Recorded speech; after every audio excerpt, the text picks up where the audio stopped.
Everyone, so we did a cyberweapons and their impact webinar. Unfortunately, the sound was breaking up, so I thought I would do this portion of it again in case anyone wanted to hear it. First thing I'd like to mention is if you are excited about cyberweapons, then you probably should come to Infiltrate, which is May 15th and 16th here in Miami Beach. It's awesome. And of course, when you're talking about cyberweapons, you're invariably talking about things the military has decided to stake a claim in, and this was recognized last year by a sort of long series of news, including The Economist, which went on and on about it. And of course, the Pentagon made a bunch of official announcements, in particular because they are feeling a bit of pressure to help prevent businesses from having all of their IP stolen by what they will call APT, which is another word for China. And in order to do that, they're also building their own offensive capability, which they've declared, and they have a bunch of sort of lists of these things. They like to make lists, which of course you have to do if you're managing any kind of inventory. But I think their definition of what a cyber weapon is and our definition may not necessarily be the same.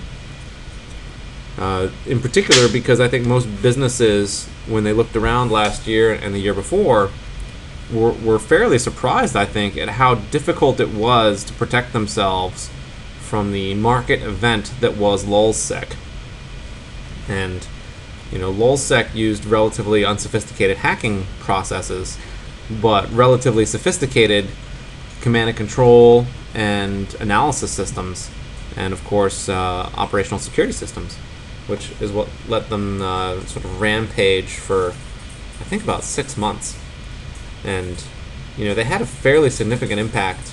And when you think of what a cyber weapon is, I think it's hard to ignore things that have had major impacts, and lulzsec is definitely one of them. And in general, when people talk about cyber weapons, they're also looking at, they want to classify particular exploits. They're like, we put money into writing a piece of software, it's an exploit. They look at marketing exploits, they look at purchasing these things, and of course Immunity sells Canvas and Silica and a bunch of other products that have exploits built into them. And we've invested a lot of time in writing exploits, so we know quite a bit about it. But no particular exploit, in our opinion, is a cyber weapon. And obviously, even a collection of various exploits we would not consider a cyber weapon. And we can talk about a little bit about how our sort of perspective on this has changed. And part of that's because if you go through standard information security studies, you're looking at things like confidentiality, integrity, availability, what they call the CIA, which is an unfortunate terminology, but it really comes down to, can people read my email? Can people modify my files? And of course, can I conduct my business? Can I send my pictures of cats to the internet at large?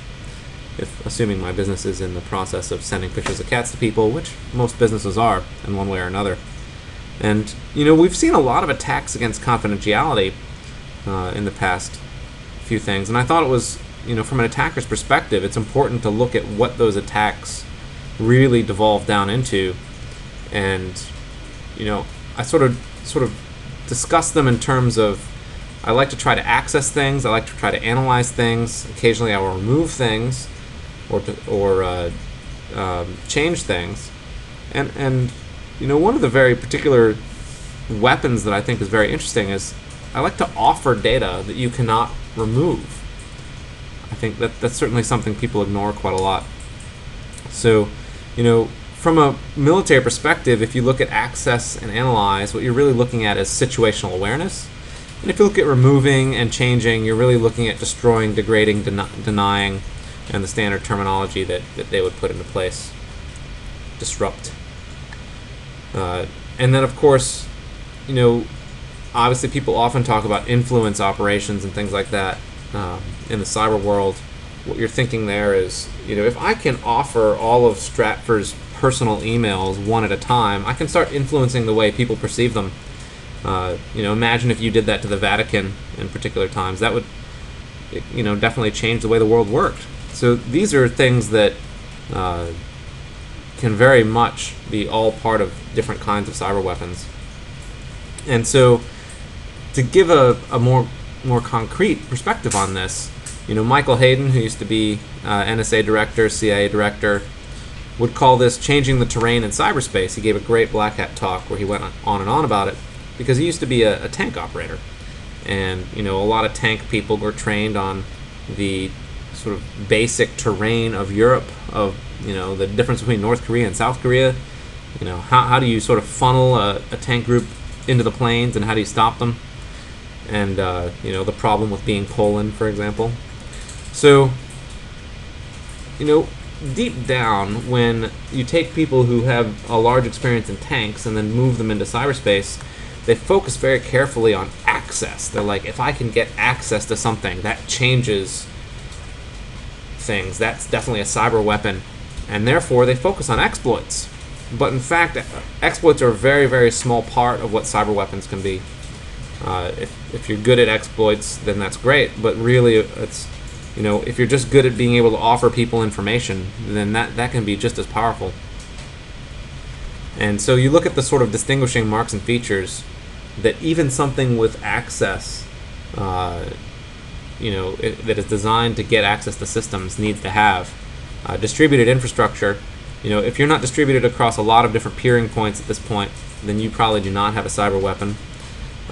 You generally do have to be global in scope. You have to be generic in scope. It can't just be aimed at one company. I couldn't say that this is something that only affects people running a particular small thing that only a very small set of people use. That would not make for a cyber weapon. You almost always see a very expensive trained team of operators whenever you're looking at a cyber weapon. It takes a long time to get good at using these tools. They're very complex.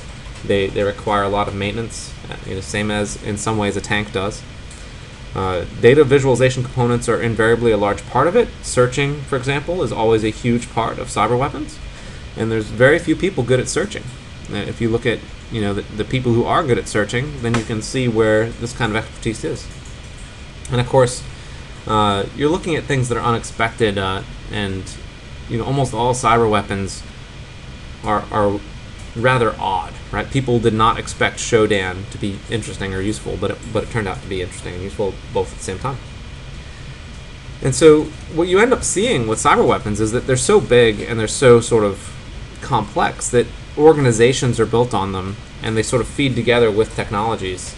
And I use Shodan as an example, but obviously the other example that's really clear is the Pirate Bay. It was a very, very early cyber weapon, and has had a major impact, especially if you are in the recording industry of any kind, and will continue to do so forever, which I think is an amazing thing. WikiLeaks is another example of that. You can love them or hate them, either way, but they're a classic example of what a cyber weapon looks like. And the same thing's true with Anonymous. Anonymous has allowed the Iranians to hide and use them as cover. That didn't used to be true. There didn't used to be a way to do the sorts of things that Anonymous lets people do. And of course, LulzSec had two options when they stole files. They could either hand them off to Anonymous to do the analysis and the offering and leverage that, or they could hand them off to WikiLeaks to get the same effect, which I think is very interesting. They both sort of have a generic API for this sort of thing. And of course, they both view WikiLeaks, or they both view LulzSec as a access cyber weapon that could plug directly into them. So they don't really care who the new LulzSec is. Whoever it is, that's great. Send us your files, and we will manage to take care of the next cycle. Stuxnet is very clearly a cyber weapon. There's a lot of different parts of it that work on all these things. It does both the access, it does both the denial, degrading, and disrupting. And so you can sort of make a list of these things and how complex they were. I mean, to run Stuxnet is not a simple thing. And then I think one of the fun exercises that you can do is you can generate imaginary cyber weapons, and then you can build them. I mean, that's the obviously then you scope them out and you build them. That's what you do. But for example, imagine a box that told you all of the SQL injections in the world and updated nightly or whenever you really care, or something that told you where everyone was in 3D space at all times. Seems pretty useful. Any of these things are. And then, when we go and we talk to banks, we do a lot of work with banks, we do a lot of work with major manufacturers, and a lot of them are getting seriously targeted, and they're starting to feel the effect on their business. They can see it sort of strategically in their bottom line. And in order to protect them, we just have a very simple statement. We're like, there's a lot of noise in the system right now, and if you reduce the noise, you will reduce the place for people to hide. You reduce the place where people can affect you without you knowing it. And if you increase the signal, you're going to know when things happen. You're going to be able to change your internals to protect yourself. So, one of the ways Immunity has done this, for example, is we have completely banned PHP from any parts of our network. And that's something that any business can do, because PHP is a technical debt you can't afford. The same thing is true for a lot of migration efforts. We see people migrating from ASP to ASP.NET instead of fixing the problems in ASP, because they know that we can scan forever, and every time we scan, we're going to find something new. Every time we look at it a little closer, we'll find a timing attack, or we'll find something weirder, but we'll still find something. Or they can just get rid of it, just destroy it and build it from scratch into Django, where these problems don't exist. So, these are sort of the examples of what you can do. And then another simple example, tracking every executable run. You don't have to do anything about it. You just track them all, and then you analyze it later. We've seen that save many people's jobs, essentially. And strategically, it saves their jobs as well, because when you're no longer just bleeding out, then you'll find that the rest of your business sort of works the way you expect it to. So these are the sort of simple mantras that we use to protect yourself. We try to offer our customers a way of taking simple actions that actually do change the effects. And that's really all we have. Hope to see you at Infiltrate. And if you like this presentation or want to talk about it more, there's, of course, the Daily Dave email list, which you should all know how to get to. And thank you very much.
Game studio will not close.